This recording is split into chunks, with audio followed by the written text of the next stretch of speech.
Делаем бутерброд. Да, делаем такой тост. Тост.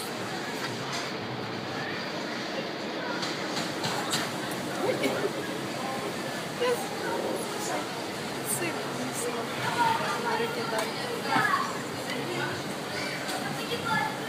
Ладно. Колбасу попробуем. На выскальзывай. Мы с Виталиком взяли, сделали сэндвич себе на улице. Вот там вот делают сэндвичи с помидором, сыром, колбасой и маслом. В общем, мы и взяли кофе вот там вот в автомате. White кофе. Белый кофе. Еще на берегу моря. Будем кушать сейчас. Так, кушать чуть перекусим, да и все. Скоро уже обед.